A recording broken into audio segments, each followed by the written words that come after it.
the time being, I'll nudge other people to join in so that we can get started.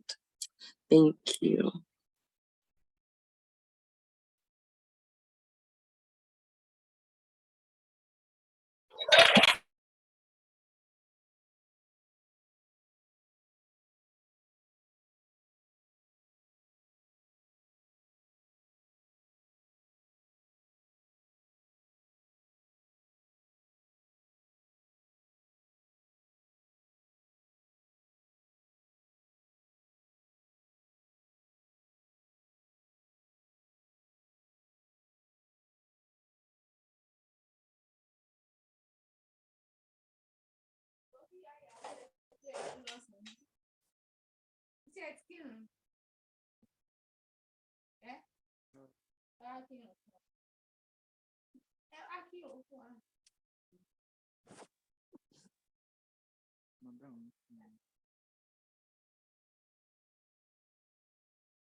Good evening once again, everybody.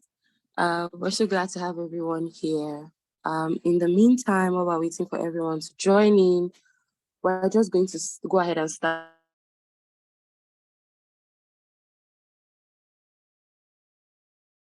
the opening prayer. I would have a bit of introduction.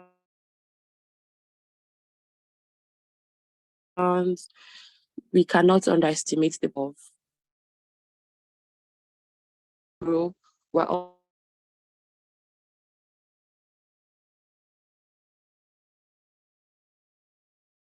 also here to network because we don't do life alone in this community. Let's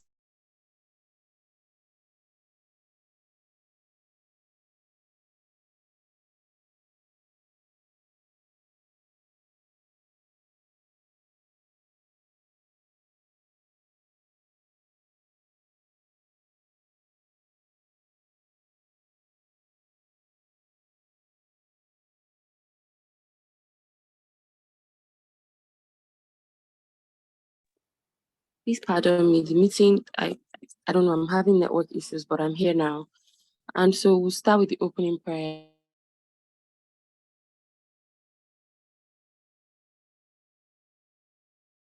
To gather today in your presence and learn to network and also grow. That we ask today that as we're about to start today's session, that you give us eyes that see, ears that hear, and hearts to be able to conceive all that you have planned for us. And more importantly, that the facilitator of today is able to reach the specific needs of people in this community. And more than ever, they're able to extract value from all that's going to be communicated today. In Jesus' name, continue to strengthen the governor, the facilitators, and even the participants to continue to get value out of this, all out of this the sessions. In Jesus' most precious name, we've prayed. Amen. And so yes, welcome once again.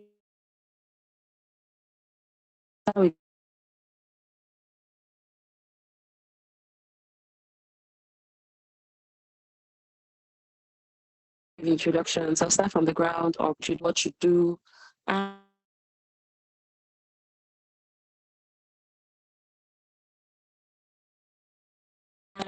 what you're looking to get out of today's session.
W8, WL8, Abby?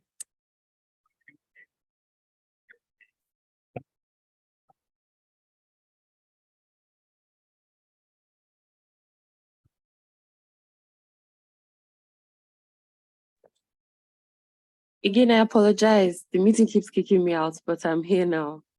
Okay, so welcome to every single person that has just joined in. We're going to start with introductions. The session would start soon. In fact, the session has started because we're starting with introductions. So before we're done setting up and then we start live with the sessions, I would like for us to start with introductions. And so this time around, I don't know if um Godaro has introduced himself, but I'll just start with the next name on the list.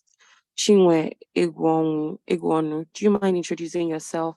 So your name, what you do, and then what you're looking to get out of the session. Hi. Good evening, everybody. Good So evening. it's Egwenu, not Egwonu. Thank you. My So apologies. Thanks for the it's correction. fine. It's fine. So yes, so that's my name. I'm an aspiring data analyst. I'll put it that way. But I currently work as a digital marketer and majorly email marketing. I do email marketing for different brands. I offer other solutions too for businesses. I help businesses write business plans, proposals. I register. I do CSA registration for businesses as well. I also do branding, graphic design, and all that. So those are We the need to things. confirm if they can see us on Zoom. You want to see my face? No. So we're currently running this out of the studio as well. So we need to confirm if we can see. Currently, I think it's just the banner that is on the screen. We can't see the setup just yet, or we can hear you, Mr. Larry.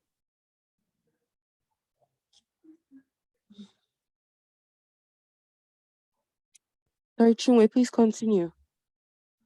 Okay, so that's that about what I do. So my expectations for the session. So as the title of the session goes, transitioning from 9 to 5 to techpreneur. I I'm in tech already, but I want to know more. I believe that this session would help me to probably get to know things that I don't know before and apply it to my life, to my career, to my profession, and do something better for myself. So that's it.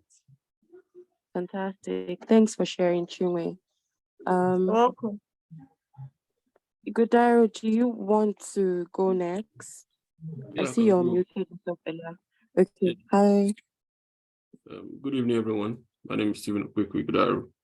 I'm a full stack developer from 9 to 5, Mondays to Fridays. Then from the evening time to on Saturday and Sunday, I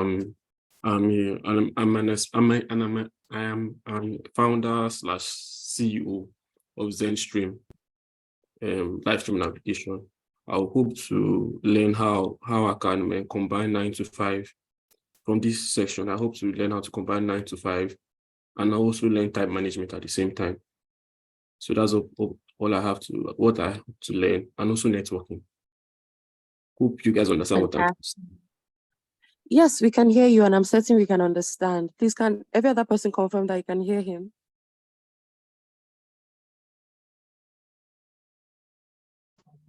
Yeah, I can hear you. Okay. Okay. All right, great. So since Michael already spoke, let's have Michael next. Michael Eze. Okay, my name is Michael Izzy. I'm a front-end web developer. I've been doing this for like over 6 years now. I also run a branding agency with a friend of mine.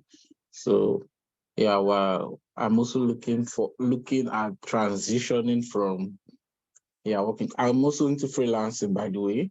So I want to transition from being a freelancer or being a freelancer to like having a tech startup.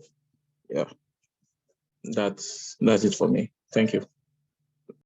Oh, fantastic. Thanks, Michael. Who would go next? So for those who are just joining in, welcome.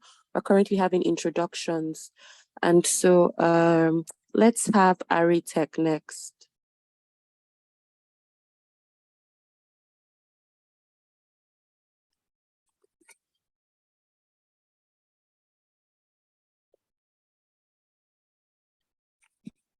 Ari Tech, are you here?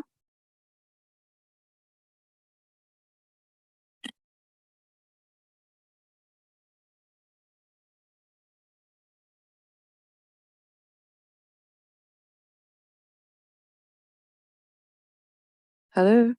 Please confirm that you can hear me.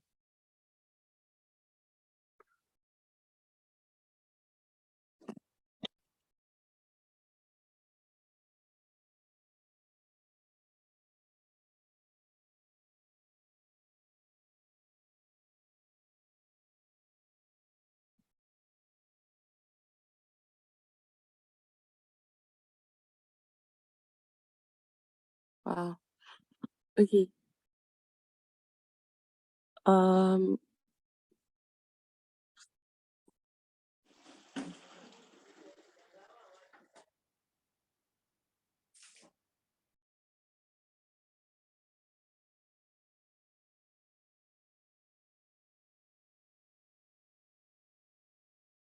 Hi, everyone. Please confirm that you can hear me.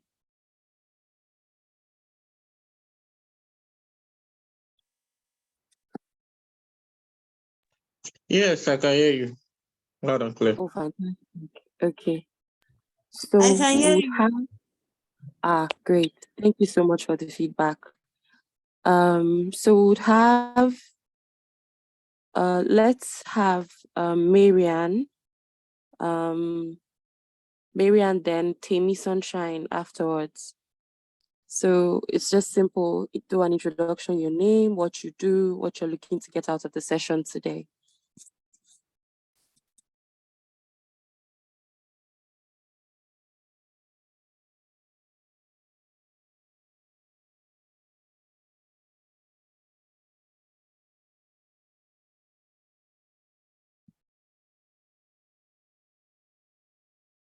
Miriam or Sarah, are you there?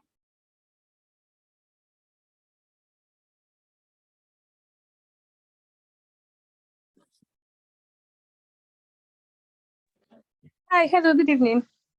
Oh, I'm so sorry. Good I'm so sorry for the silence. Hi, everybody. My name is Marian. I'm joining by Vind. I think I'm just looking forward to the conversation, right? I'm actually very new here. I'm one of the co-worker for Vind too as well. So I'm here to support my boss, Mr. Femi. Nice to meet you. It's lovely to have you here. Yeah. All right, so we would have I see Tammy Sunshine hasn't joined fully. I'm thinking that network is giving us its best, it's not giving us its best hand today. So we'll just Hello. have Mustafa. Oh, hi, Tammy. Okay, you're there. Yes, Hello. Hi, good evening, everyone. Good Okay, so my evening. name is Wajuno. I am a graduate of architecture who has transitioned into the role of a data scientist. As regards today's session, I'm looking forward to getting valuable tips to make a successful transition into tech, especially when you're in the waiting period of trying to get job opportunities to gain professional experience as a newbie. Okay. I'm certain that you find today's session insightful. Welcome, Yeah, Tammy. thank Okay, you. I will check in with Mr. Larry now to confirm if we're ready to go.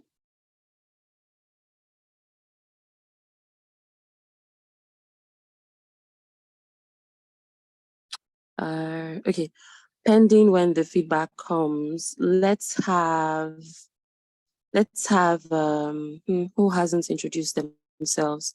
Okay, let's have Jalili, then Amford Sunday. So just a brief introduction, your name, what you do, what you're looking to get out of the session today.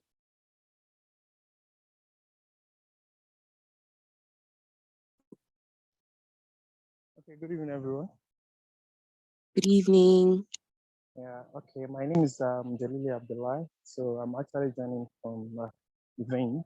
So I'm looking forward to gain more insights about the transitioning from 9 to 5 to being a tech entrepreneur. So, and I believe that the speaker, which is my boss, is going to do very good justice to that topic. Thank you. Fantastic. Thank you so much for that, Jalili. So Amford Sunday, do you want to go next?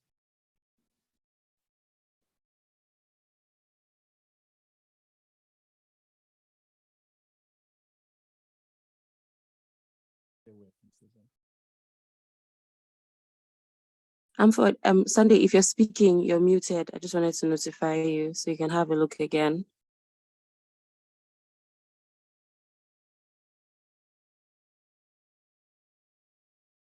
Okay. Since there's no response from Sunday, let's have Adeola. Then we'll have Stephen Gifts.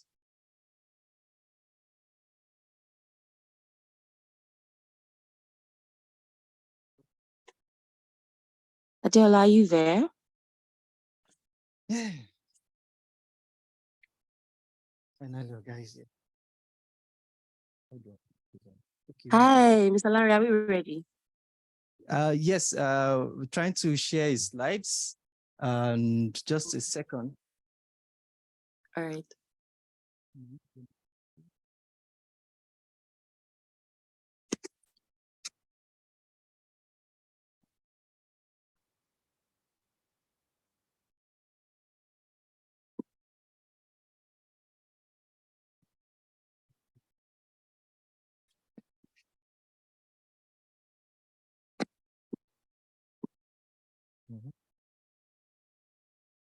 Chika, please go ahead. We're trying to transfer his slides so that you can see his slides. Just Okay. a second. Okay. All right. Mm-hmm.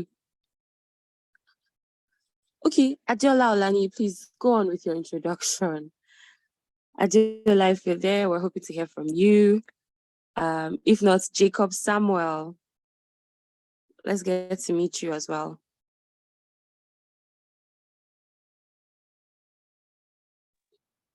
Good evening, everyone. Good evening. Good evening, Ma. Good evening, everyone. Good evening. Good to be here again. Likewise.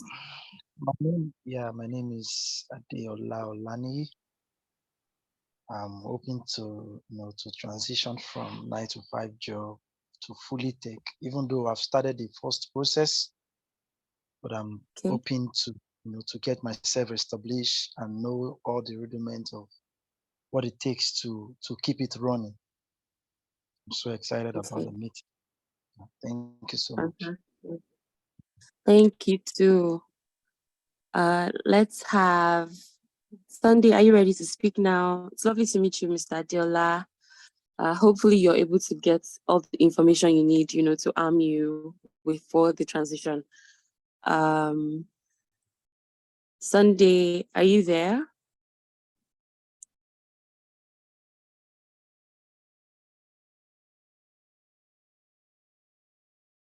If not, let's have Jacob Samuel.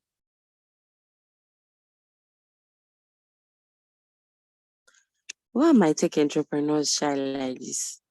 Yeah, you are airing me. Sorry, what do you want me to say? Sorry, I joined late. Okay, I wanted you to just do an introduction, say your name, what you do, what you're looking to get out of the session today.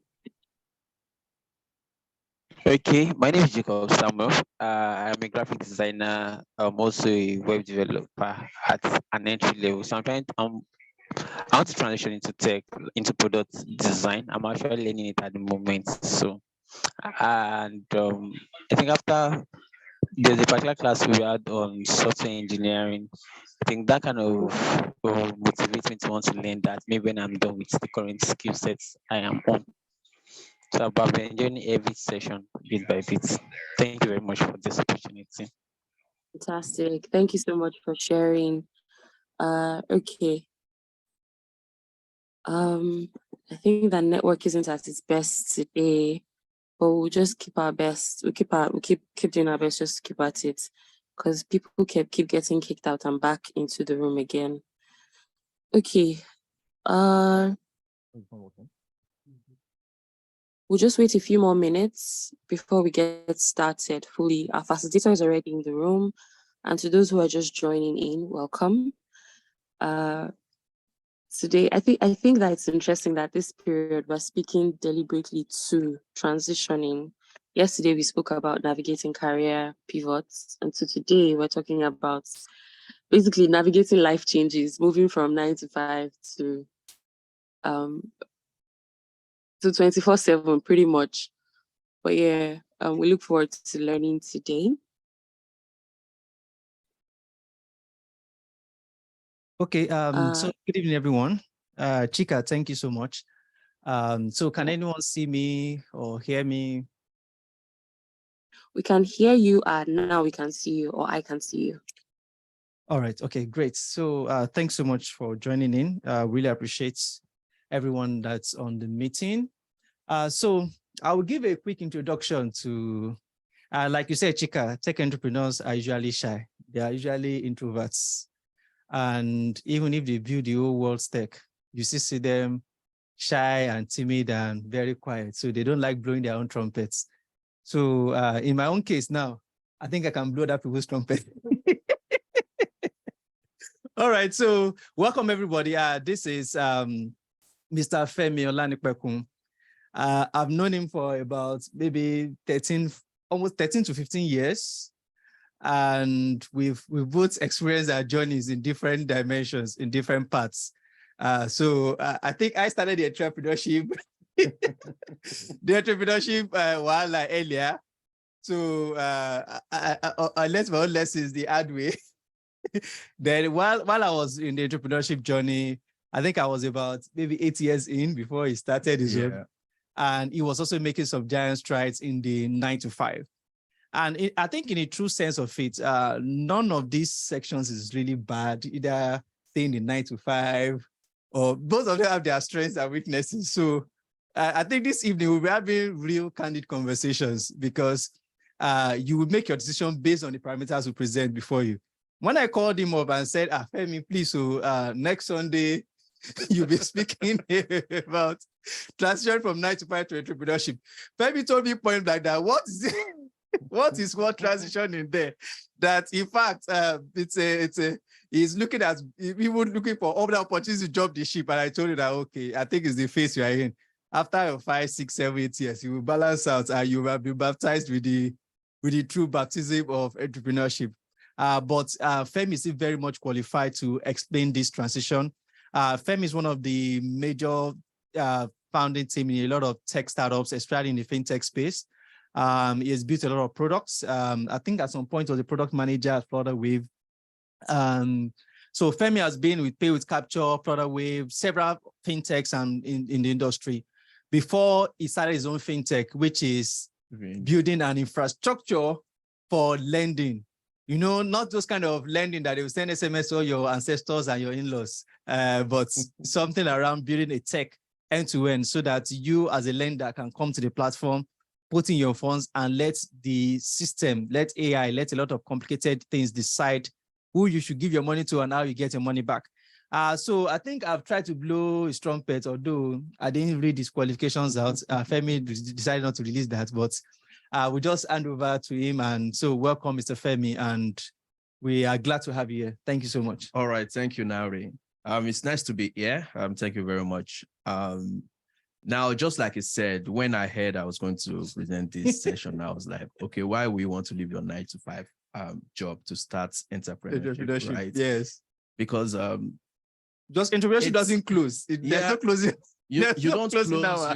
you get to work 9 to infinity, right? So it's something you have to really have some set of skill, the mindset in order for you to jump into that, right? So, but first, so I have like some key notes here that I will go through because I would like this conversation to be a bit structured. Okay. But before we get into the structured parts, right? Everybody here is an entrepreneur, right? By default. So my own definition of entrepreneur is someone who solves a problem, right? Who creates value, right? By solving a problem and then make some, let's say, revenue from that, right? So it's as simple as that. Today, everybody here is either in a particular 9 to 5. If you think about yourself, if you think of yourself as an entrepreneur, that means you are solving a problem where you are. If you are, let's say, a graphics designer, you are solving a problem of, let's say, presentation, right? And then you get paid for that, right? Now, the more you do that, right? And the more you know that you are doing this for yourself, right? By yourself, not just because someone paid you to do it or someone asked you to do it. You already have that mindset, right? So I just want to start from that, right? So first, let me introduce myself, right? I'm Olufemi, I'm the CEO at Vind, right? Like Nauri said, Vind HQ. I've been in the startup environment for quite a while. I started as a software engineer, right, at a dev shop, moved on to join a company called One Credit to build PayLater, which was the first version of Carbon, right? Everybody knows Carbon today. Then moved on to build Pay with Capture for Access Bank, and then to Flutterwave to build Flutterwave, moved on into product management, right? And then started a dev shop in 2020, launched Vind HQ in 2021, right? So far with Vind HQ, we've served around 390,000 customers and have disbursed loans of up to $20 million, right, on behalf of the lenders on the platform, right? So technology continues to drive innovation and shape industry. So it's really, really important that we get more people into that fold, right?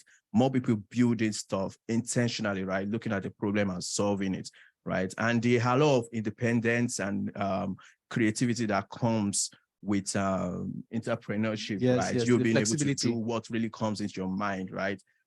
It's really appealing to a lot of people. And I know that's why some of us are here. We are here today. So entrepreneurship, right? For you to get into that, let's call it a vibe, right? You have to have a mindset shifts, a shift in your mindset, right? So one, I already said, everybody is an entrepreneur. The only difference here is one, the mindset. If you have the employee mindsets, right, it means you want a structured environment, right? There's a list of things to do, right? There's really not a lot of effort, right? In terms of thinking ahead or thinking about the future. You just know that this is what I need to do. I need to design this, I need to build this, and then I'm done, right? But there needs to be a shift from that mindset. So transitioning from a 9-to-5 job to becoming a tech entrepreneur, right, requires a really, really big mind shift, right? So as an employee who is used to a structured environment, right, with predetermined tasks, right, you have to now change to a mindset of taking risks, right? Being adaptable, right? And the ability to navigate uncertainty.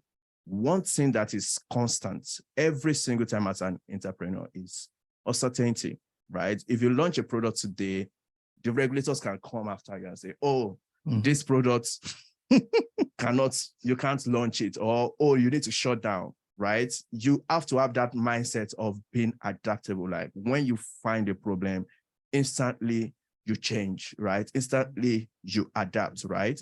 And you have to be able to take risk.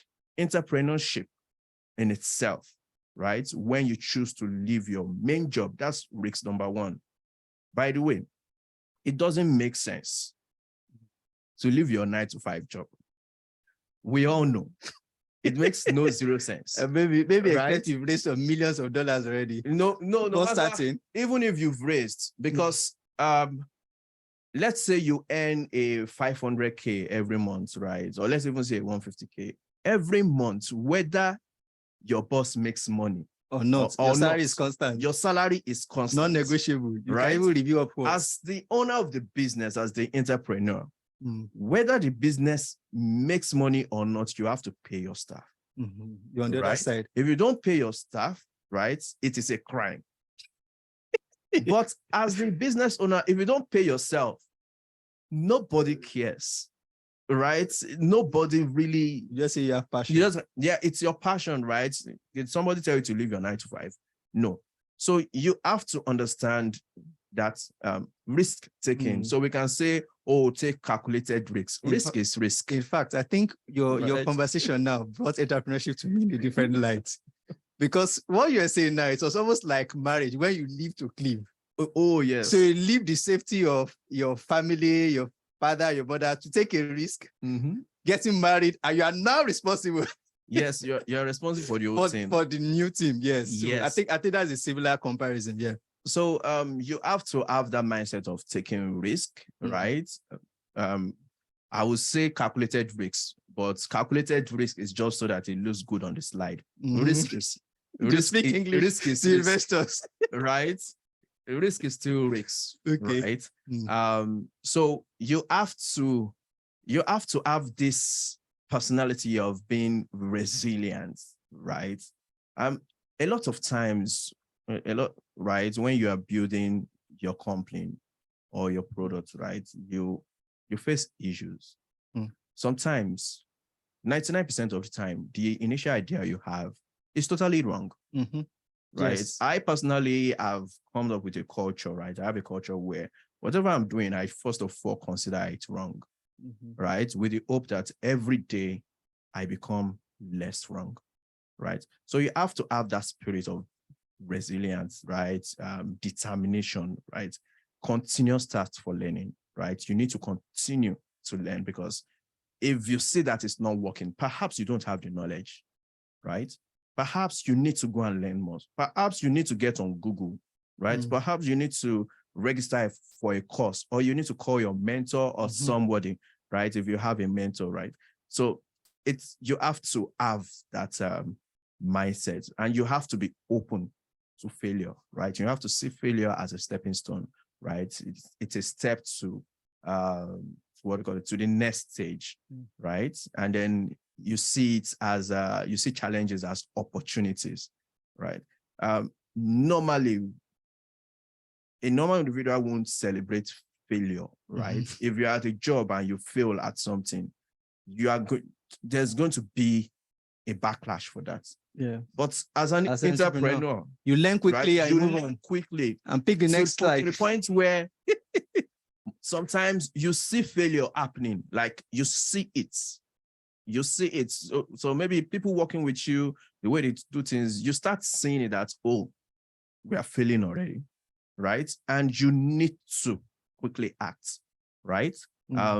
So that's about the mindset shift. Just to add a little note to what you said about failure. I remember the early days in our company, and one of the biggest things to set up a business is getting the team right. Yeah. And I think almost most times your first 2, 3, 4 hires, it's hard to get it completely right. So I think after you failed and you've hired some set of wrong people, it almost becomes like a kind of intuition that's, in fact, when your HR recommends and you're interviewing, as persons give you the responses, you already cast, oh, this person's like this person. You've connected the dots. Oh, yeah, this cannot work. Oh, this is good. And you've judged the person based on something that's not really, yes, you can have your SOP, your operations, your procedure, but those failures, they build some kind of internal AI. That's what I call them. Yeah. Your decision making, your engine is fine-tuned. A defense system. So when somebody comes and pitch an idea to you, just like an investor, and you've invested in a business in a particular part, this is exactly what they told you, this is what they promised you. Oh, okay, let me make a typical example. If you have been a victim of a Ponzi scheme before, the next time you see a Ponzi scheme, you will know if you are smart, you know that this is another Ponzi scheme about to happen. And I think that's one of the beauties of entrepreneurship, that whenever you've made a mistake in a part, it can even be on the customer side. When the customer starts a phrase, there are some phrases that have some triggers in my mind. That whenever a customer uses that phrase, I just tell myself that this is wahala. Run, even if it's $1 million project. Once I hear that phrase, because I've heard it over and over again, and I've tested those kind of customers with that kind of phrase, and I know that it will not end in praise. So I just move on to some other things. Yeah. Yeah, I think that also brings me to something. I think that's something I didn't note previously was, and it is, you have to know yourself, right? And it's actually part of learning, right? Being an entrepreneur allows you to explore who you are, right? Yes, your strengths you can take. So most of the time as an entrepreneur, you're going to take a lot of things that you don't like, right? You are going to accept some things you don't like, but you need to identify when you are actually just accepting it, right? Just taking it versus when like it is unacceptable. So for example, you have to have a parameter of the people you can work with, right? So yes, I agree. Diversity is great, right? But there are just some people that won't be a great culture fit, either with the existing team you have, or yourself, right? So it's something you also learn, right? It's just like, for example, if I ask a couple of us to introduce yourself, you're probably going to say, oh yes, I'm a product manager, I'm a this, right? Instead of saying your achievements and all those things, right? People don't learn that until you are now in the position where it's a must to put yourself in a good light, right? To really brag about your accomplishment, about what you've done. Same thing with this case, until you now have to ensure that the people who work with you are comfortable, right? They are compatible, right? That's when you know that Mr. XYZ cannot, no matter how good Mr. XYZ is, right? If Mr. XYZ comes into the mix of these people I have, right? To scatter the the whole whole thing, thing, this whole your thing will jagger. scatter. Hmm. Yeah. So I reiterate now, the first thing you are saying is that before you start the entrepreneurship journey, you first need to have a mind shift to problem-solving mindset. So every problem you see around, you are thinking about a solution. The second thing you said, the baptism of risk management. Yes. That you should be ready to take risk, because entrepreneurship by itself, the definition of entrepreneurship is risk. Yeah.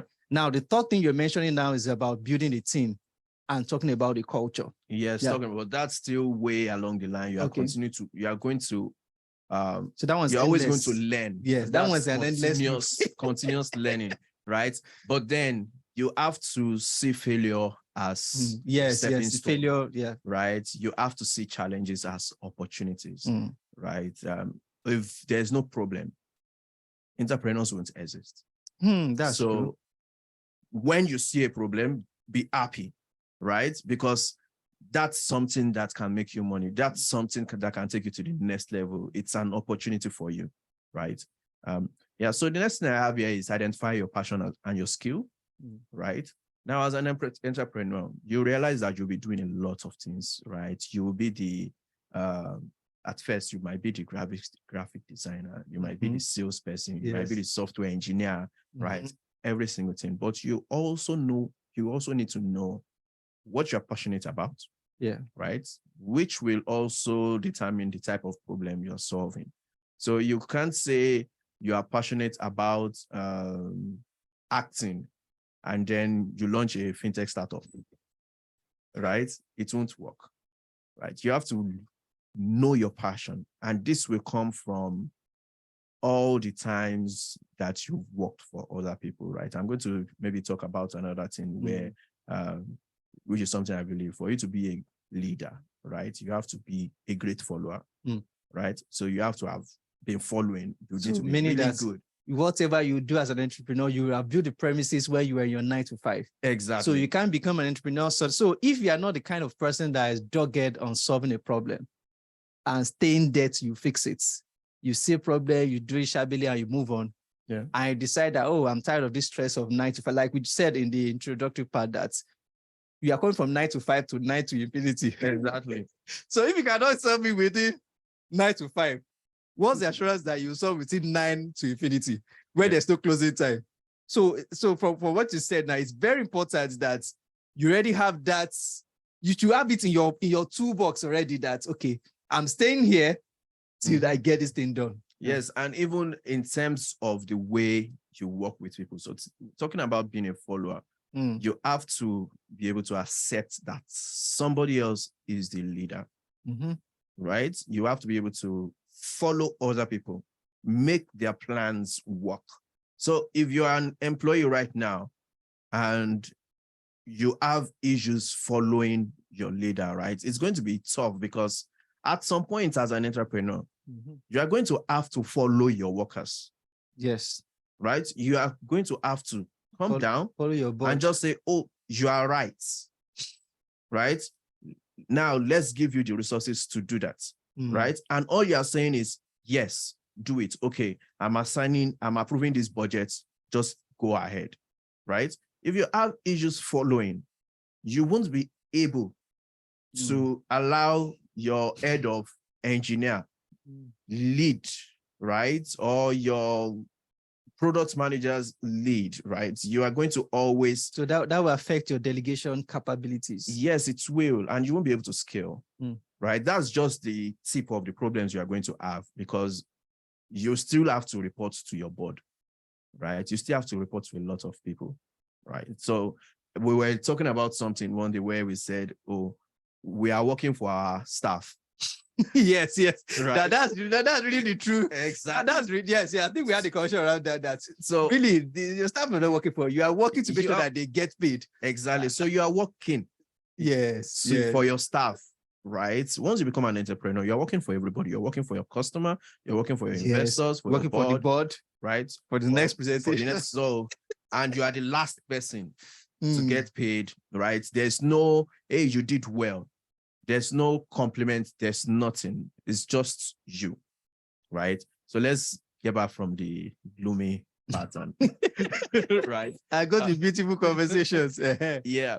So you need to explore your passion and skills, right? So one of the first step is identify what your passion is, right? The skill, think about what really excites you, where your expertise lies, right? For me, for example, right, I've done fintech for a while. I've been in fintech startups all through. I've done lending, I've done payments, right? It's almost like my superpower currently, right? So I stopped with that. I'm a great software engineer, right? I can write code that works, right? I've written code that served millions of customers, right? That's my skill. Those are my passion, right? I can launch a startup in those two areas, but I can't launch a startup in, let's say, media, for example. It's going to suck, right? So just identify your passion, know your skill, right? Align your passions with the market demand, right? So don't just say, oh, yes, I feel with great power comes great responsibilities, right? Your passions, right, are your power, your skill, your powers, but you need to know when to apply it, right? So for example, we already have Zoom, and simply because we can build a, what do you call it, a new meeting app, right? Yeah. And you just say, oh, I'm launching a startup and it's going to compete with Zoom. Guy, see, pack that scene.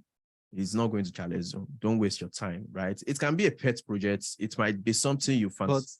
It can be part of your fantasy, but you need to know where the market is, right? You need to know your what do you call it, addressable market. What's there for you? What's serviceable? What's obtainable? So I have a question. Although this is not a question time, but I think this should be supposed to be an interactive session. And so now you said that, okay, I should have the next bright Zoom idea. But I think when Facebook started, there was MySpace already. Yeah. But it solved social media from a different perspective. And there was Facebook, then Instagram came from a different perspective. There was WhatsApp came from the chats. And thanks to BBM. Yeah. That gave WhatsApp the superpower.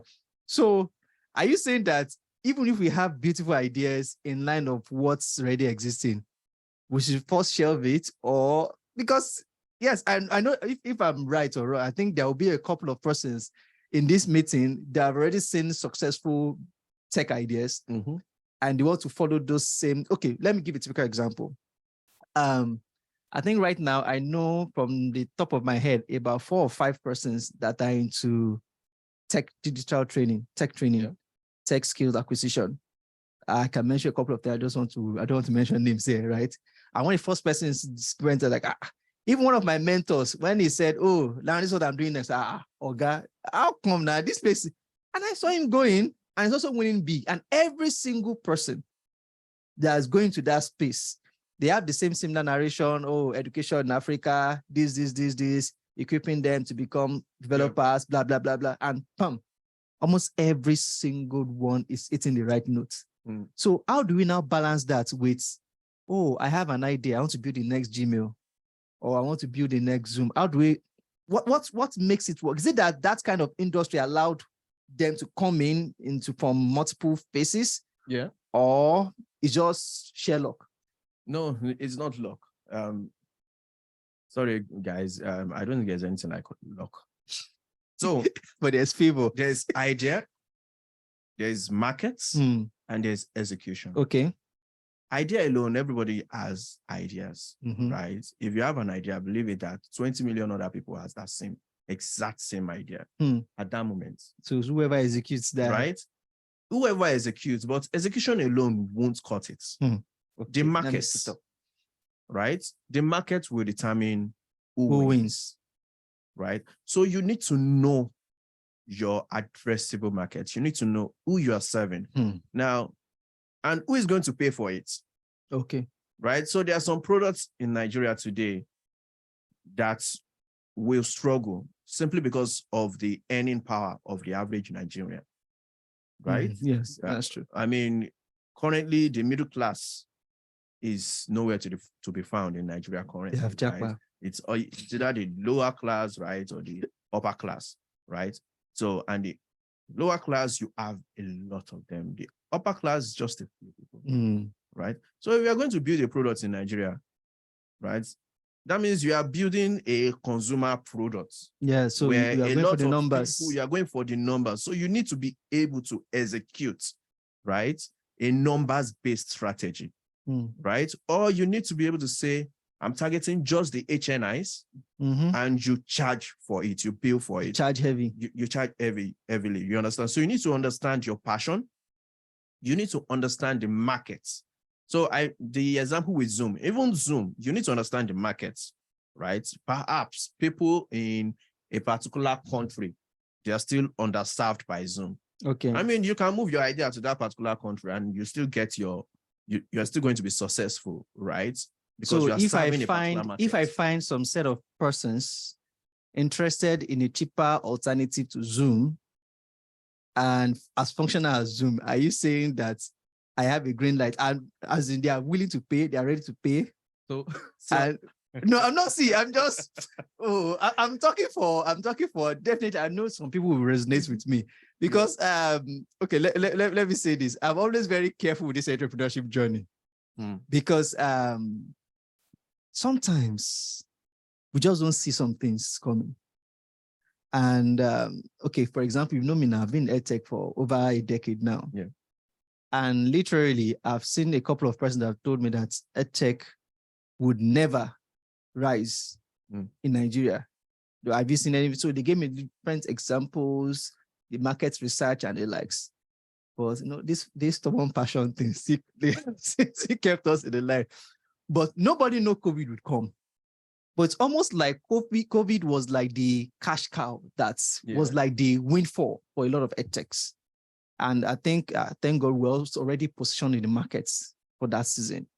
And COVID was when our story was really rewritten. Like maybe we've been growing 2x. We started growing like 10x, 20x. Like there was a massive growth. So in my opinion, if I'd followed the instructions you're telling me, like, because I'm just trying to be careful. They've told me that, oh, no, there's nothing for EdTech in Africa. There's nothing for EdTech in Nigeria. Oh, school management is even part of your products. Forget it's dead on arrival. Yeah. And COVID taught us how to break it down, pivot, diversify, all of those things. And that's when, although we had to make some a lot of heavy fine-tuning before we could. So it went down first, like really down, downsized, laid off, and all of that. Then we're able to pick up where we realigned our products and services. So I want you to put maybe a small touchlight of hope.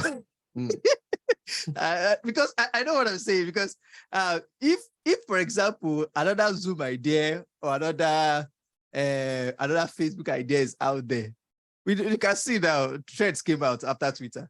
Different things. So maybe if there's any hope at the end of the tunnel, if you can let us know that hope. So apart from the dark, long tunnel stretch.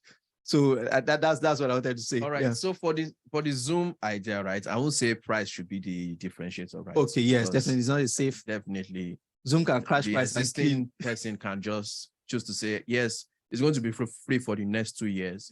Right? Or create some cheaper version, like some serial number that can be distributed via the internet, and everybody feels like, yes, they're hacking Zoom unknowingly, right? So there's that. But talking about people telling you that it's not going to be successful, right? Entrepreneurship is a very, it's your journey, right? It's your journey. It's let me say it's lonely. So you have to decide what you want to do. If somebody is telling you that this is not going to work, right? Again, you have to look at your passion. You have to look at your idea. You have to look at the markets, right? Sometimes your gut will tell you that in the next 5 years, this is going to be big. Right? So you are still that person that needs to make that decision. Right? But always remember the idea, market, right? And your execution. It's very, very important. And let me go spiritual a little, because this is church. And I think at some point, Pastor will say something that some herbs grow by watering when they're watered by feet, like manual irrigation. while some grow from the rain from heaven, the abundance. So it's not like you won't water, and it's not like you won't work hard. But when we are spirit beings and we are in line with our spirits, God will always give you that assurance, that thoughts, that peace in the midst of the storm. Even when that market is crashing, God can tell you to stay there. Even when, for example, I tell a couple of people that if you see any major, well-growing entrepreneur that is still in Nigeria now, there's something in the spirit realm that's telling them that Oga, stay in Nigeria. Yeah. Because the default mind is that pack your bag to the light I will show you. But I think that's that place, because I still say that in the midst of all of those chaos, I still had some sort of peace that, okay, there's still something that will come out of EdTech in Africa. There's something that will come out of EdTech in Nigeria. So that place of the spirits, that's in place of prayer, that you just give it that peace. Then when you have that peace, as you execute, you just know. Even when the data, yes, not like you won't follow data. Data will just guide, because like I said, we had to make some drastic changes. We had to pivot our product models, our pricing model, a lot of things changed. Before, it's not like the same thing that we're trying for several years, now suddenly worked. But that situation, when everything went down completely, it's like it opened some common sense. Yeah. So in that, I bet during that period, people will feel like, oh, this guy does not know what he's doing at all. He's just trying everything. Yes. Right? Where those products were coming up. So I think one prayer for this will be to always ask for the gift of foresight, right? For you to see. Once you are able to see, right, you become much more calmer, right? No matter what's going on, because you can see that, oh, this is where the market is going. This is what's happening. This is where I'm going to be. This is where the competition is going to be. This is where the think is going, and I'm here, right? You'll be able to see. So if you can see, right, the best gift you can have as an entrepreneur is for you to be able to see, right, and then position yourself for what you see, right? So now, the next point I have here is doing market research, right? Market research. Can they see your screen? Is your HDMI connected? No, we moved it because I didn't know which screen I was sharing. Okay, you can mirror it. Yes, I wanted to share two screens. Okay. All right. So market research, right? So as a tech startup, you have to continue to research, right? You have to continue to gather insights, right, from your competition, from your customer, industry trend. What's the new thing right now? It's something coming in, right? Or for example, there's this rave about AI. How is it going to affect the tech space? How will it disrupt? Right? If it's going to disrupt the tech space, you need to position yourself differently, right? And be ready. You understand? So it helps you to understand if your idea is viable, right? And how you're going to sell your services, right? So you need to know about the different ways of conducting your research. I'm a fan of physical interviews, right? Meeting customers, talking to them physically. Customers are not your friends and family, right? Not your wife, not your girlfriend, not your, you understand? Talk to neutral real people. Customers. The definition of a customer is somebody who is willing to pay, right? Willing to pay here. So you need to first of all know. With no emotional attachments. Exactly. You need to first of all know, is this person willing to pay for this product? Right? An hack is putting it out there for sale even before it's ready. How many people is willing to buy this? Oh, you are willing to buy. Then talk to them. Why? This. Why do you want to buy? How do you solve this problem previously? What's the hardest part of solving this problem? Right? Talk to your customers, right? And analyze your competition. Know what the competition is doing, right? From the customer feedback you have, right? Try to find out what's your competition doing? How do they interact with the competition? Why is the competition not solving this? Okay, now that is your opportunity. Once you are able to find the biggest pain, right? The biggest problem for your customers, and you're able to solve it, and you confirm that they are willing to pay for it. There are some problems that are not painful enough for the customer to pay for, right? Don't go and waste your time, right? Ensure that they are willing to pay for it. You understand? Yeah. Okay, so the next thing is, now after doing your research, right? be a proper businessman. Come up with a business plan, right? Know your financial projection. Know what you are going to. I'm still going to talk about finance because as an entrepreneur, that was very important. Finance How will the money start? Exactly. Your personal finance, the business finance, right? So, but the business plan also helps you plan the finance for the company. You need to know in the next 5 years, where am I going? You have to review it maybe every 3 months or every year. Every year is too long. Every 3 months, even monthly, right? Am I hitting these targets? Am I hitting the numbers, right? Is the market changing? If it's changing, right? You make a decision whether to persevere or to pivot, right? Pivoting does not mean to drop the whole idea and move on. It might just be the way you charge your customers.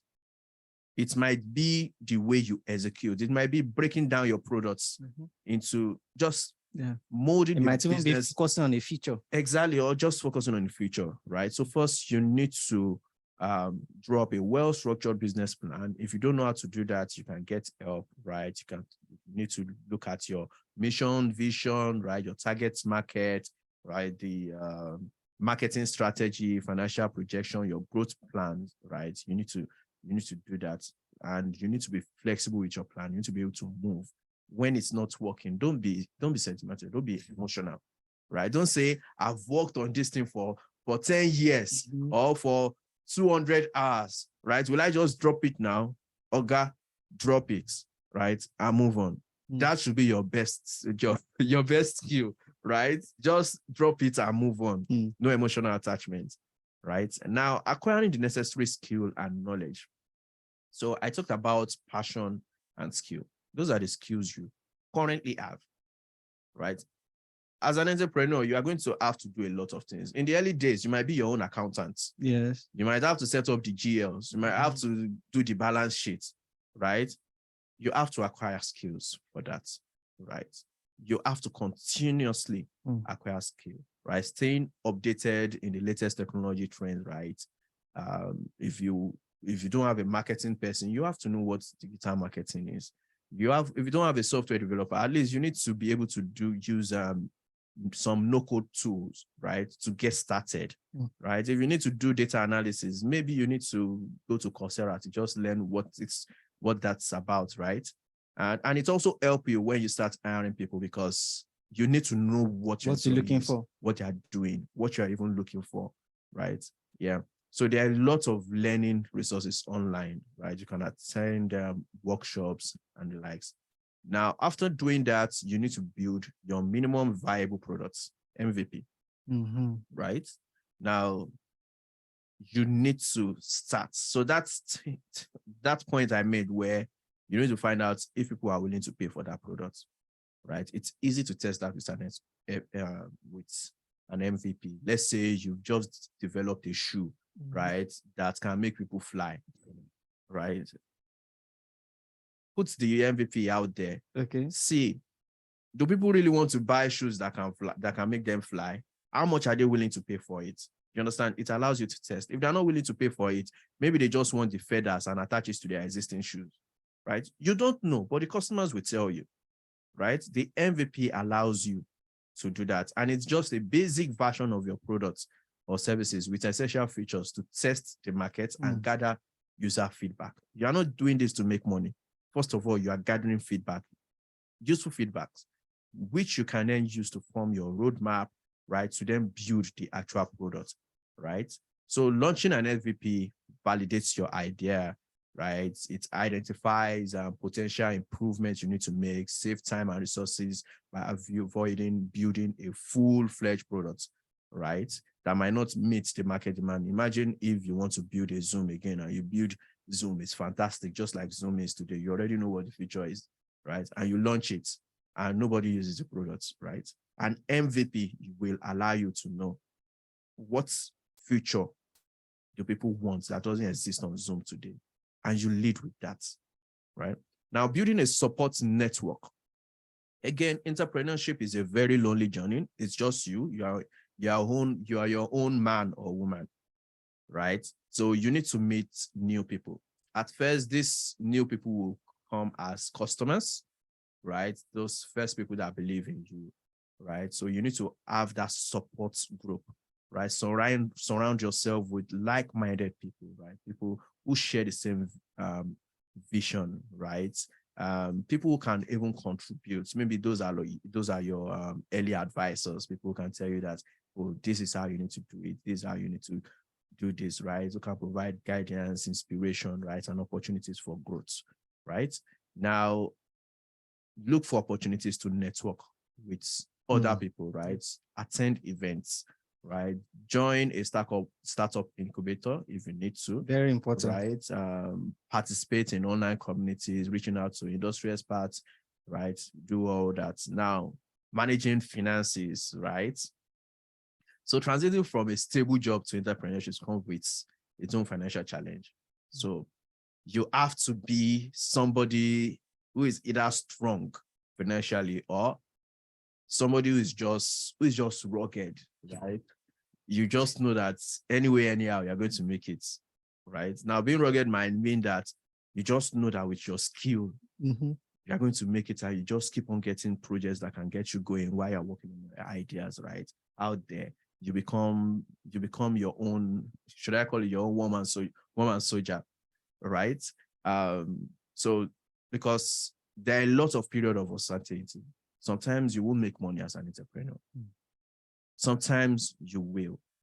Sometimes you will choose not to pay yourself, just so that hopefully in the next 3 months, the company will be at a particular stage, and then you can pay yourself the arrears and continue to pay yourself, right? So you have to plan, right? That's now you have to have a financial plan.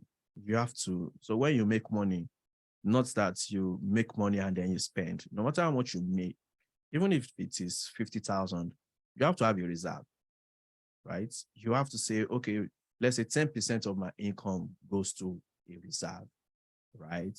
And I only want to spend, let's say 70% of my income. So that reserve continues to build up, right? So that anytime you don't make money, you can fall back to that and you are still good. And I remember a conversation we're having some years back, and you were talking about financial war chest. Yeah. Can you remember that conversation? Yeah. And that conversation was around the red waters in business, where a competitor wants to go head on with you.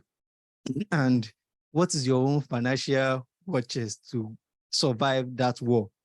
And for example, mentioned about price crash. So if your competitor decides to crash price just to win the market, are you also financially capable enough to also go dulu and fight that? Yeah. So one thing about entrepreneurship is your competitors might decide to come after you directly or indirectly, right? It might be a price war. It might be, let's just throw a few lawsuits at them, right? To get them busy. Now, part of your financial plan is to also prepare for that, which will also tell you whether to raise money or not. For example, if you are going to jump into a product like, let's even say Zoom, right? And you are in the US, and it suddenly looks like you're seeing a bit of success. I'm sure Zoom will come after you somehow. Yeah. Right? So let's even say Zoom crashes price today. You have to have enough money to say, I'm going to crash price, or I'm even going to start paying people to use my product, right? You have to be able to go crazy, right? Just to survive, right? Because it becomes a war, literally, right? So you need a war chest, but not every idea needs that, right? It's not, especially, so most of the ideas that need such amount of money will be heavily regulated. Fintech space. A competitor can just alert the regulator that, oh, do you check what this person is doing, right? Can you check? You understand? So you need to know, you need to plan your finances, personal and business, right? Especially now, if you are not from a finance background, it's always help to get a professional. So a friend who has done this, who is probably a CFO somewhere or an accountant, right? get help. Finance is something, it's not something you play with, right? Because you might feel, oh, you've figured it out, right? Or you feel like you have money in the bank. That money in the bank, if it's not in some kind of investment, you are losing money. There's that too, right? There are people who can really help you with this. So learn how to manage your finance. So it's essential to create a budget, right? Have a financial plan, right? To sustain yourself while building your startup, right? During the early stage, you might not be able to pay yourself, right? Now, you can also seek funding.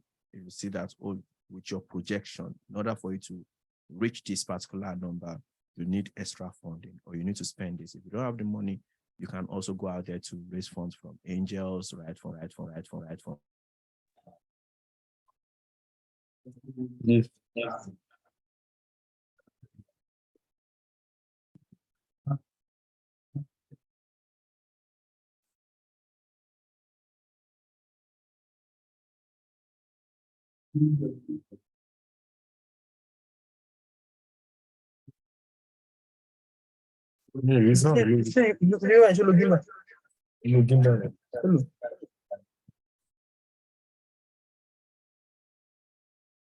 Hi, Mr. Larry, if you can hear me, we can't hear you anymore. It's just the video that is on. We can't hear any sound anymore.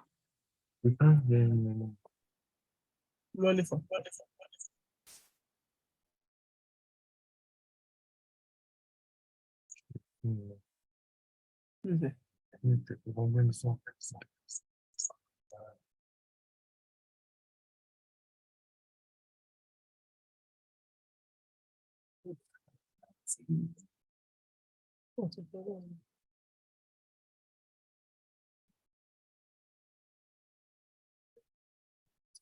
Let me see this.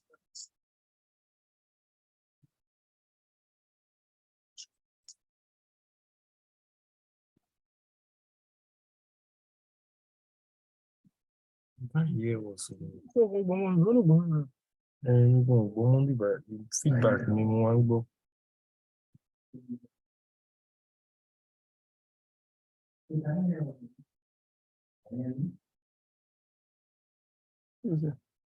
Ìkọ̀kan yìí sọ sísọ lọ́sẹ̀ sọ.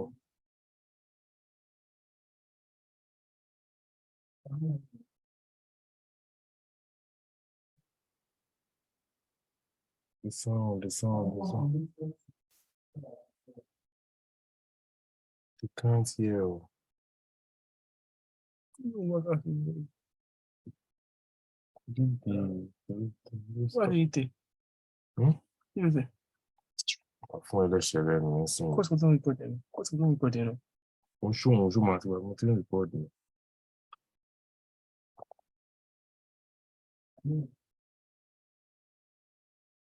Àtìgbà mo ti ń rìpọ́ọ̀dù. Meeting ID.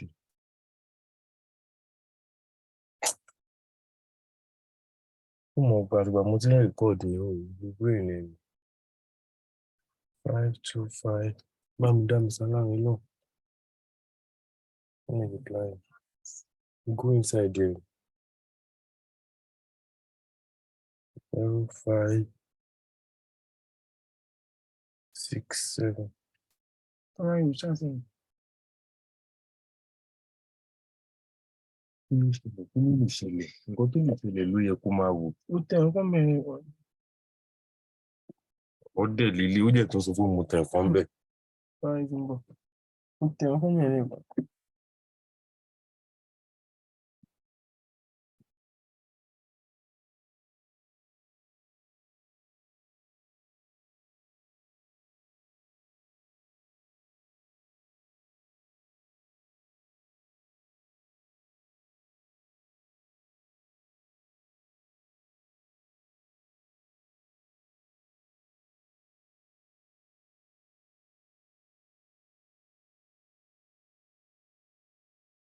It wasn't muted before, it just got muted now.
Can you hear us? Yes, now I can hear you. Okay. Yeah.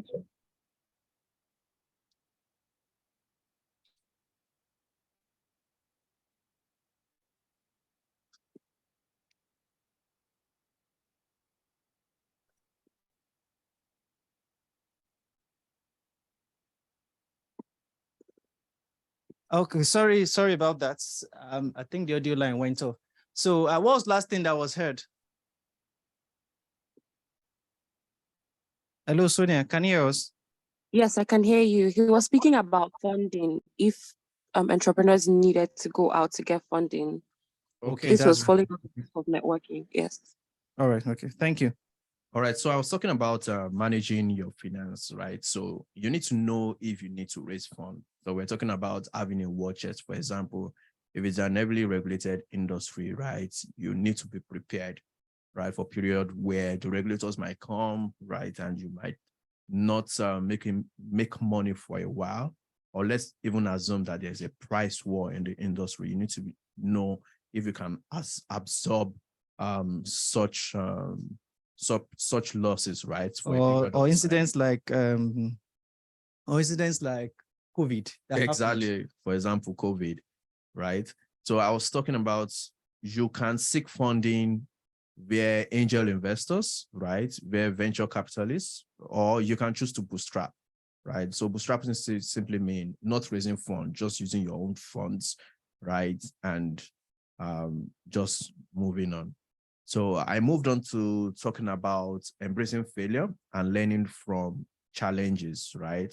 So failure is a part of your entrepreneurial journey, right? It's essential to view failure as a learning opportunity rather than a setback, right? And embracing failure and learning from your challenges, right, helps you iterate, right? Improve your business continuously, right? Each setback can bring you closer, right, to your success, right? Now, the next point is celebrating your success, right? Now, when you win, right? For example, a lot of time, it's always going to be problems. But sometimes you win. That's winning might be in terms of revenue. It might mean capturing a new market segment. It might mean launching a new product, right? Validating a new idea, right? Or obtaining product market fit, right? You need to learn to acknowledge those achievements, right? So while learning from failure is critical, celebrating your success is equally important, right? No matter how small, right? Acknowledge your progress and milestone along the way, right? Now, maintaining your innovation is also key, right? Celebrating your success will help you maintain that level of motivation, right? Will enable you to continue to go, right? So in conclusion, right, my personal journey as an entrepreneur in the tech space has also been filled with different challenges, right? I left Flutterwave 2020 feeling like, oh, we've solved the payment problem in Africa. Then working with a couple of financial institutions, I realized, oh, so consumers can block their card so that payments won't work, and they can move money from one account to another so that the tokenized cards will not work, right? It turns out that problem still exists, right? But in another form, you understand? So embracing that mindset and being open to learning, right, helped me in remaining an entrepreneur. Else, I would have said, oh, you know what? I'm going back to my 9 to 5, right? Nobody's sending me all this message, right? So solving problem has inspired me, right? For example, the problem you're currently solving is the problem of enabling every African individual and business to get access to credit, right? Now, as a citizen of an African country, you should have access to credit by default so that you can invest more in your business, so that you can also afford a better lifestyle for yourself, right? And that has kept me going. So the little win we have here and there in terms of customer numbers, in terms of revenue, in terms of unlocking a new business model, right, has motivated me in going on. And I hope that you too can experience the same, right? So I'm open to questions. All right. Thank you so much. Just to reiterate one of the major things that Femi said without saying, entrepreneurship can be a very lonely journey. And that's one reason why you see that a lot of serious investors don't like investing in single founder businesses because they know that this thing is tough. Your mental state sometimes requires that you sit down. If you can cry, cry. You sit down and cry with someone that both of you cry. I say, okay, so what do we do now? Because entrepreneurship is a tough journey. And another thing is that because it's a tough journey, when you go through the lows, add your eyes to celebrate them. So that when you are going to the next downturn, you remember that, but now we see, so you still remember the victories you've had some years, that those memories will help you to not be depressed and jump off Third Bridge. So thanks so much, everybody, for joining in. And I think this is time for questions. We started a bit late, so if we can start rolling the questions. Chika, can you hear us, please?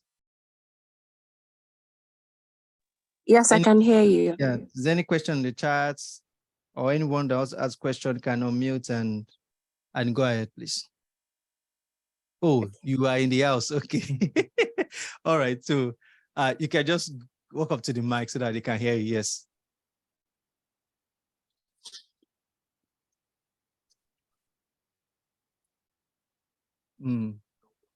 Okay, we should move.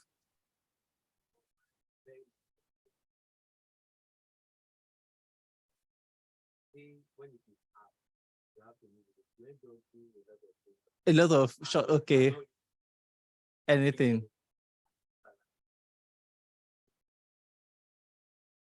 Try 99 times.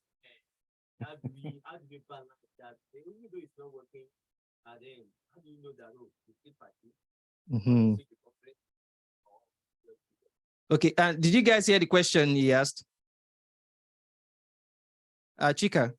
No, we didn't. No, we didn't. Please, do you mind taking it again? Okay. Let me just recap the question. So the question he asked is that Femi said if it's not working, no matter the emotional and the financial, whatever you put in it, carry your bag and move. So he's asking that in the days of Thomas Edison, he tried like 99 times or 100 times before it worked the 100th time. That's at what point, how do we strike that balance between I tested this didn't work, I moved on, and staying there and achieving nothing? Abi, that's the extreme of both sides. So, Mr. Femi. All right. So, I started with idea, market, execution. So you have an idea, it's not working right now. As an entrepreneur, remember, okay, so I said something that financially, right, you might be strong.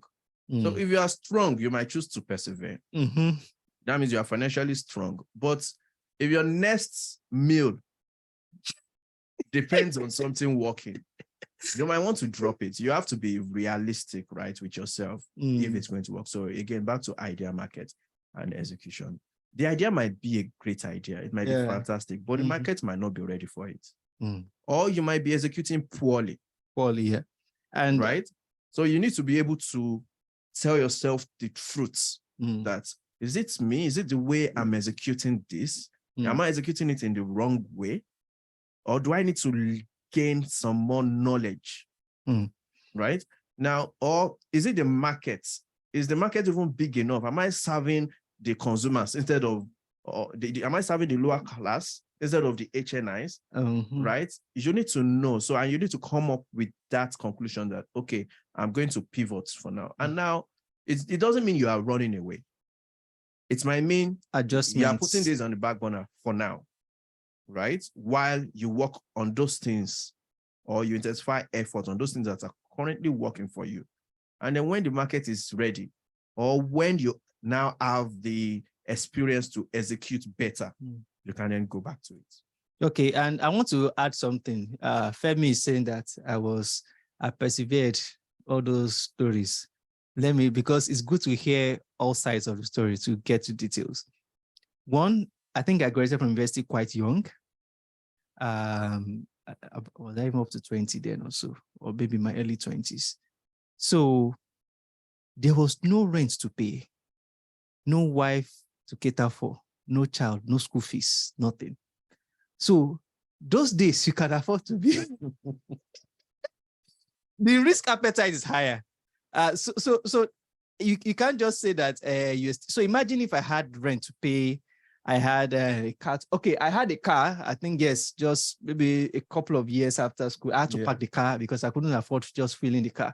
So I was literally trekking from the incubator I was, the co-working space I was, to my house, to and fro. And I was happy with it because it was just part of the fun and I wasn't the only one. So, and that's where the community thing comes in.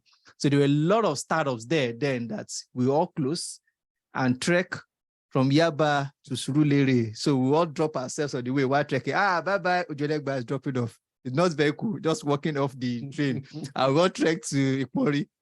But it was fun then because there was a community. We were young, we were agile, we don't know what the future holds. And so instead of just going out there and trying other things, and that's why we could have, or myself in my own story, I could have that resilience. So we should clarify it. So if you're coming from a 9 to 5, maybe you are already married, you already have 2 children, your salary is already about maybe 5 million naira a month, and you're trying out a new idea, and you had savings, right? Week 1, month 1, 0 income. Month 2, and for 0 income means that it's negative. There's usually no pure 0. So there's high tendency that you are the one burning cash from that savings you've kept. So no new income, expenses are constantly coming, especially with this new breathing that's required for everybody, both the rich and the poor. So you have to be very careful. And that's where the place of spirit comes in, to know when to run and know when to pivot and know where to stay. So there's no hard and fast rule about it. You just have to check your gut feeling about it. Did you hear that? Any other question, please, Chika, or anybody in the house, please? Yeah, someone's hand is raised. Okweku Igodaro, his hand is raised. So do you mind unmuting yourself to ask your question? Yes, okay. Good evening, sir. Good evening.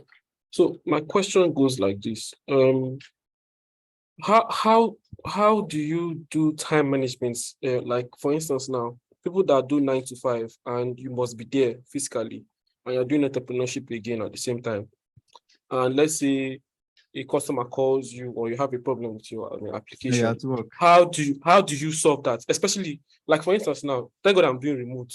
Like, I have somebody that I'm going to meet on Thursday. But if I was not doing remote, I'll not be able to meet that person. How do you solve that problem if you're an entrepreneur? If you're an entrepreneur and doing 9 to 5 at the same time, you want to especially that. And I have 2 questions. Just do that first. Okay. Okay, so you have a 9 to 5, and then how do you cope? How do you manage time? You have your side hustle. They're supposed to become a business. FYI, one of them will suffer. Right? But talking about time management, it's something you need to be really, you need to learn. And the simple rule is this, especially as an entrepreneur, you have a lot of things to do, right? A lot of them would be super important. Some of them would be, yes, you have to do it simply because there's nobody to do it. Some of them you might need to delegate, right? If you have people around you, right? I was talking to one of my advisors recently, and the person was asking me, "Oh, Femi, don't you have a cousin that can help you with this?" Right? So it doesn't have to be your staff. It might just be a family member, right? Like, oh, just let me get all the emails for people that works here, right? Now, how do you know what to do now? What to delegate? The one that you should prioritize immediately. Right? What to delegate and what to do later. The what to do later, usually you might never get to do it. In most cases, right? So one, the way to do that is, now, if you have a tax and the impact is high, so the impact is going to have on your business is high, the complexity is low, right? Those kind of tax, you have to do it right now, immediately, right? Those are the things you do first, right? Now, I'm going back to 9 to 5 plus your entrepreneurship. If you use the impact and complexity, now, if your goal is to build a successful company, right? If there's a tax for your entrepreneurship projects, right? It's obviously a high impact tax, right? Now, executing it might be low, but executing your 9 to 5 might be complex. It's usually complex, right? Which means you are going to work on your entrepreneurship work. But funny enough, but 9 to 5 will suffer. the 9 to 5 at that point is his investor. That's where funding is coming from. Exactly. That's where funding comes. So going back, so for you to know what to work on first, right? The impact needs to be high, complexity needs to be low, right? For you to know what you need to delegate, right? Impact needs to be high again. Perhaps complexity is high, right? That means it's going to take a lot of time for you to do. So you need somebody to just get on it for you while you are working on the high impact, low complexity, right? High impact, high complexity, somebody else is working on it. There's low impact, low complexity. Don't work on those ones, right? So that's the rule I follow personally, right? And that's what I advise my staff to also do.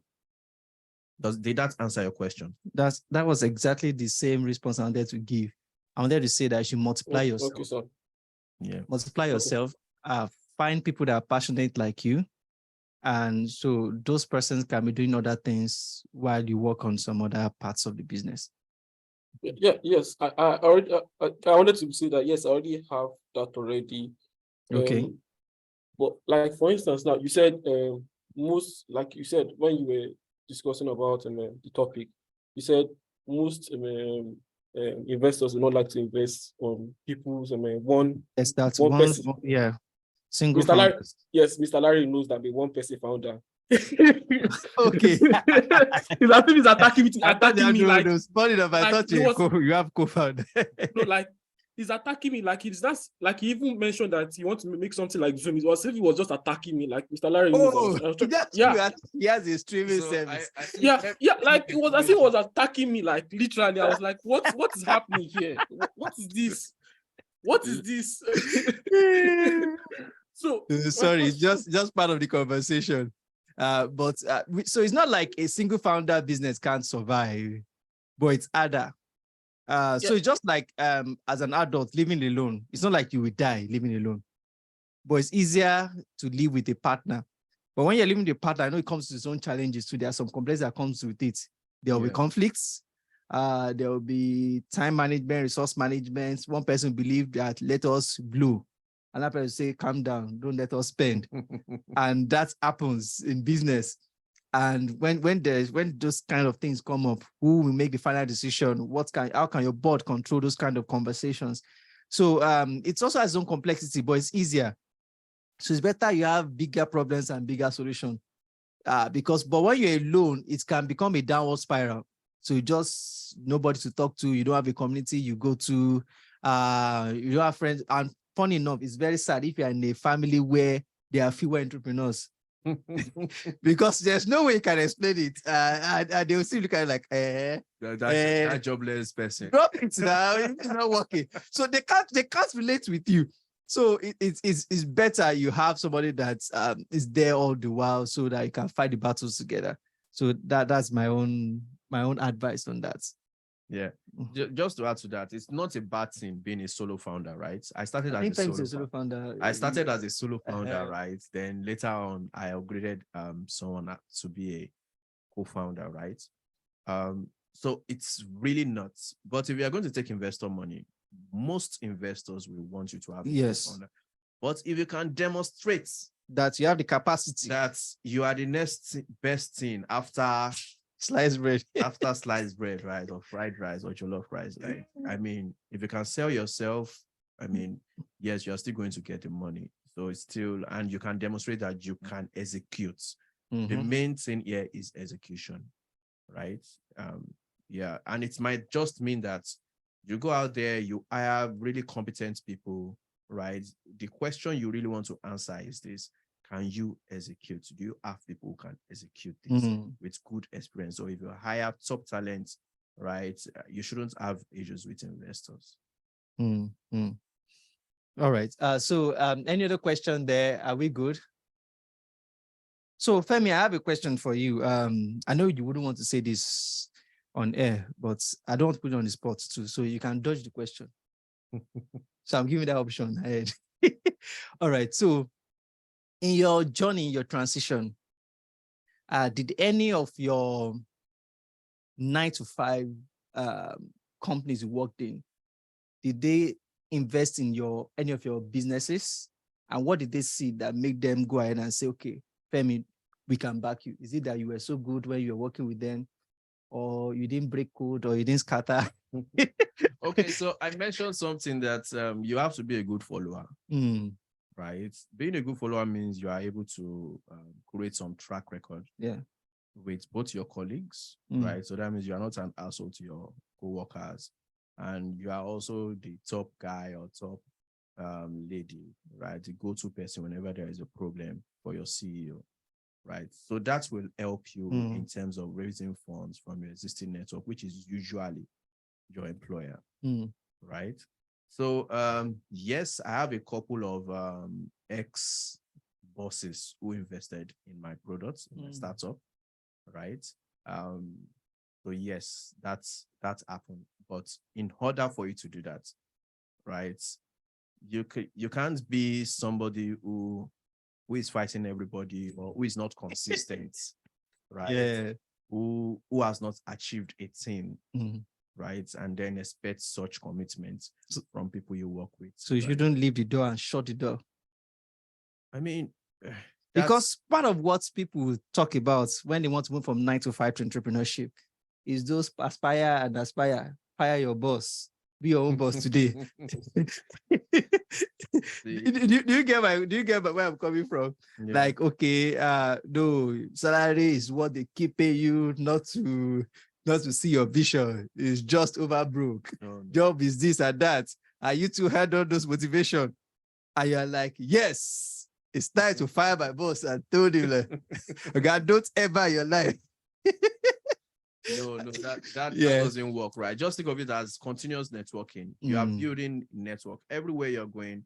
You are building a network, right? Your existing employment, you are building a network there. Your co-worker can be your next investor. Yes, yeah, right. You need to be able to say yes. So even if the person is not a successful CEO, might be the next chief imam of Lagos State, right? Might be the next president. You don't know. Might be the next king somewhere, right? That's your network. That's all you have, to be honest, right? So the more you build that, the better for you. The easier it will be, because if you want to raise money, right, you go to your existing people. If you need an advisory board, you go to people you work with that you can, right? Yeah, that can be liable to. So I have another addition. So sometimes, let's say, I think it happens to a lot of developers. You can see that you're a beautiful coder. You can code any products and the likes. And at some point in your 9 to 5, you discover that after God, it's me that's making this business run. Yeah. So I want to move. I want to go and start my own. Until there you started your own. They discovered that, okay, the cost of your laptop is X amount. The cost of internet is Y amount. Yeah. There's office space. Then you discover that why you were so excellent at your job was because other people were doing some other things. Other people were doing some other things that makes your job look like, oh, I'm so good at what I'm doing. Yeah. They discovered that, oh, now you have to think of diesel. That was not part of it. So your creativity then was because there was less noise in the background of your mind. I tell people that one reason why you see businesses paying some roles heavily, it's not because they just want to spend. It's because they want to reduce the background noise in your life so that you can focus on what is productive. So if a business is paying you, let's say $5 million a month, they don't expect you to say, on my way coming to work, sorry, my car broke down. If you get my point, it is not correlating. Oh, my internet has issue. Or my internet. so I tell people that it's a very dicey conversation. And when some person said, okay, everybody's doing remote work, you are paying your staff 50,000. I said, as a developer, I say, go remote. After that 50,000, I want him to buy food, buy his generator. He will buy data. How many gig can you buy out of 50,000? And he will still eat. He still needs a good laptop that make sure that when he's trying to build your app or he's trying to render or you just open App Studio, the system is frozen. Yeah. So I tell people that you don't carry those things hook, line, and sinker. You look at your own business. Your business is unique to you. You get all the parameters from outside. Then you combine it and make your own decision for your business. So I hope somebody gets some sense out of that. Any other question before we wrap up? We have just about 15 minutes to the end of the program. One more question here from Sunday. He wants to know, as an entrepreneur, at what point in your business do you need to start raising funds? And is there a specific process or requirement in raising funds? Oh, we discussed this with Atinuke last session. It was all about fundraising, and we even shared some resources in the group. But Femi also touched on it that sometimes some businesses, you don't really need to raise funds to start. Do your MVP, test your idea, and sometimes your fund will come from customers. Although I think most times customers' money is the best money. Yeah. But it's just that the customer base might not grow as fast as you want to scale. So you might want to quickly win the market, then let customers catch up. That's when you need to raise money. And okay, let me use a very funny example. If you're trying to be a singer, a louder microphone or sound system doesn't improve the quality of your voice. Why not sing with your earpiece first and play it back and listen in your room first? Okay, all right. This is what I'm like. Before you go on the stage like the video and call 200,000 people and turn on the microphone and the loudspeakers and start singing. That's one of the mistakes that a lot of entrepreneurs make. So that stage is like you are standing on investors' funds. You are now on top of the world. What will you do? What can you sustain that? So if you cannot win your battle locally in a small scale, why raise funds and try to start on the large scale?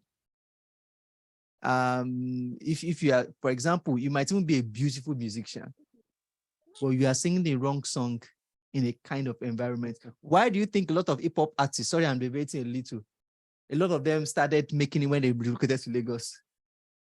If you look at the early 2000s, a whole lot of them, even the ones that were in the north, they relocated to Lagos, and that's where they started having some traction because the media was there, the population was there.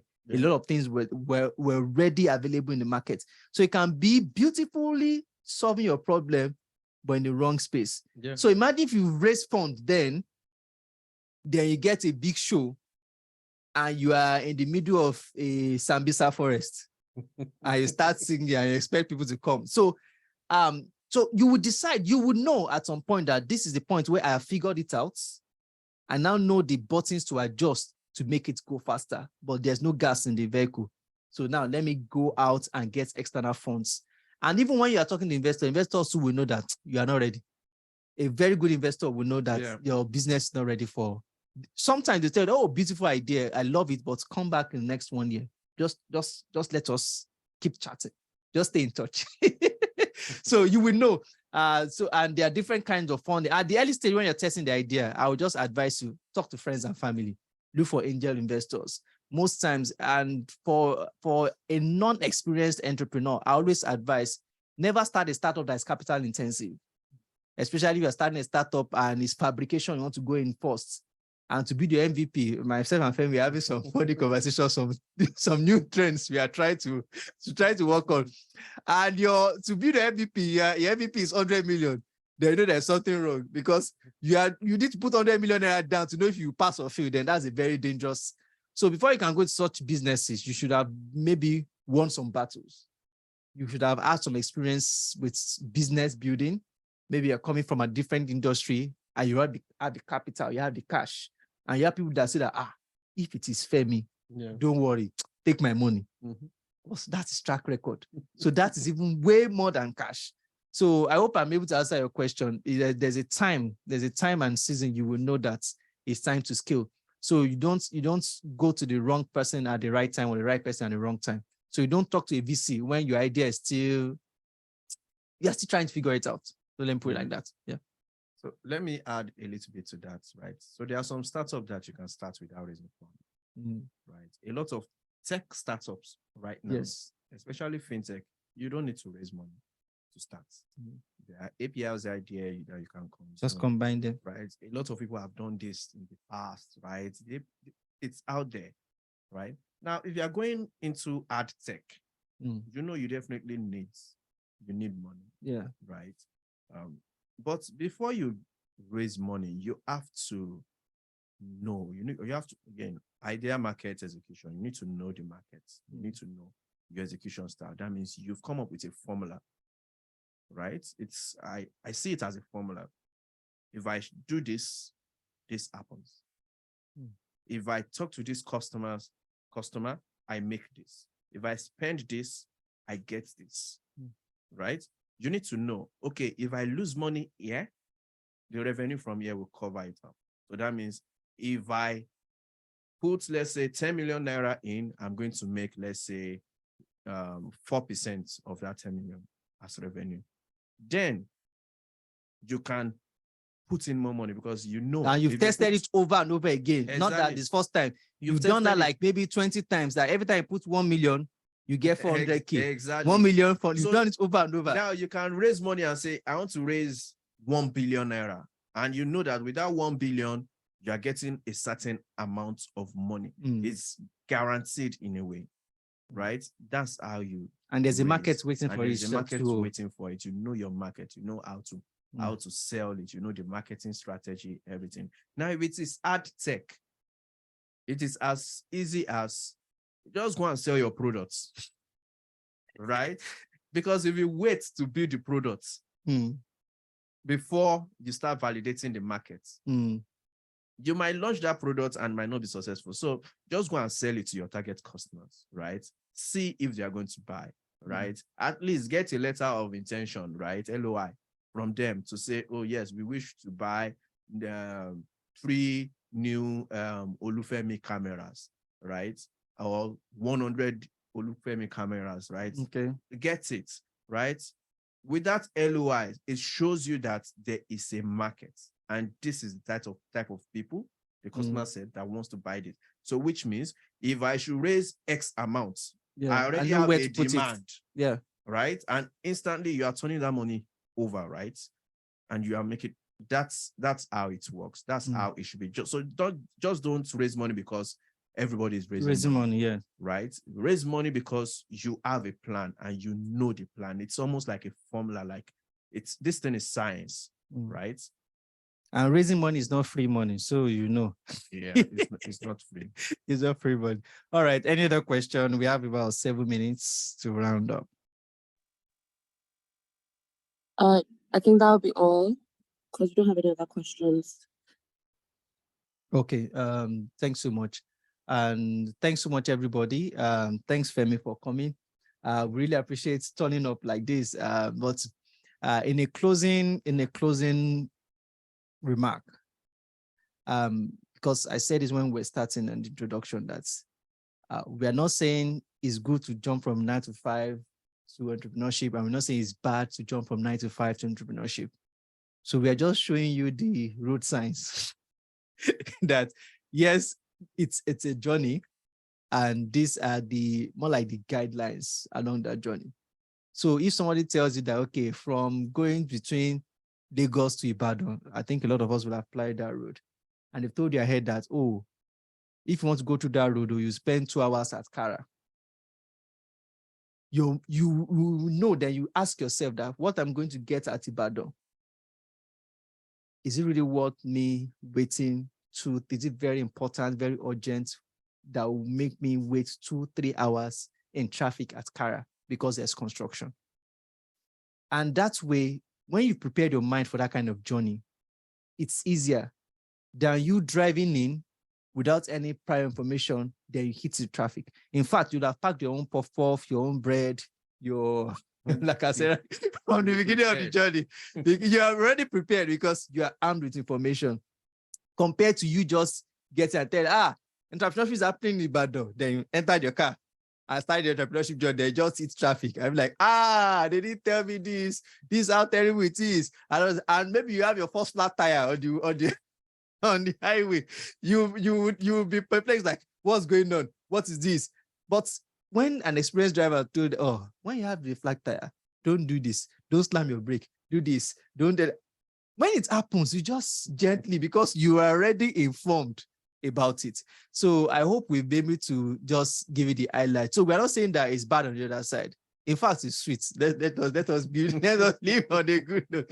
It's sweet because you see yourself birthing things. You see an idea from your mind become a reality. You see concepts from your mind. And one of the biggest satisfaction of any entrepreneur is to see their solution and ideas solving real problems and impacts, and see people giving them that feedback.